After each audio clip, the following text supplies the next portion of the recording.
तो बात करते हैं लेंसकार्ट के आईपीओ की। एक ऐसा नाम जिसने शेयर बाजार में आप कह सकते हैं एक तहलका सा मचा दिया था। चलिए आज इसी अरबों की बहस की तह तक जाते हैं। सवाल सवाल बस एक ही था।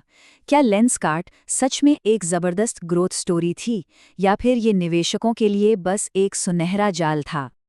तो सबसे पहले ये समझते हैं कि आखिर क्यों बड़े बड़े निवेशक इस आईपीओ पर दांव लगाना चाहते थे।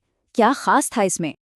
देखिए, जो लोग इसके सपोर्ट में थे उनका कहना था कि जब ब्लैक रॉक और फिडेलिटी जैसे दुनिया के बड़े बड़े नाम किसी कंपनी में पैसा लगा रहे हैं तो कुछ तो बात होगी।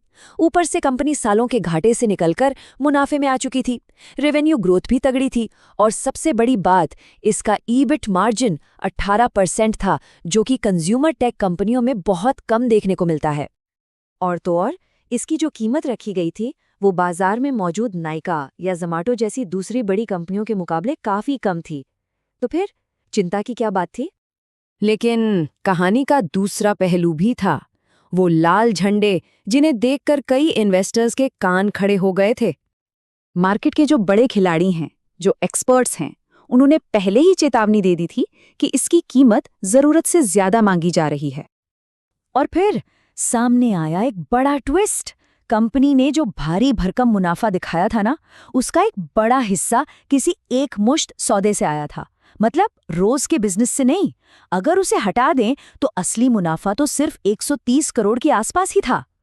और अब वो बात जिसने सच में आग में घी का काम किया। कंपनी के फाउंडर ने खुद कुछ महीने पहले जो शेयर सिर्फ 52 रुपए में खरीदे थे, वही शेयर आम जनता को आईपीओ में 402 रुपए में, यानी लगभग 8 गुना कीमत पर बेचे जा रहे थे। बस इसी बात ने इंटरनेट पर हंगामा खड़ा कर दिया। तो इतनी सारी बहस के बाद असली फैसला तो बाजार को ही सुनाना था। तो चलिए देखते हैं कि लिस्टिंग के दिन आखिर हुआ क्या। ये कोई छोटा मोटा आईपीओ नहीं था। बाजार से पूरे 7,278 करोड़ रुपए उठाए जाने थे।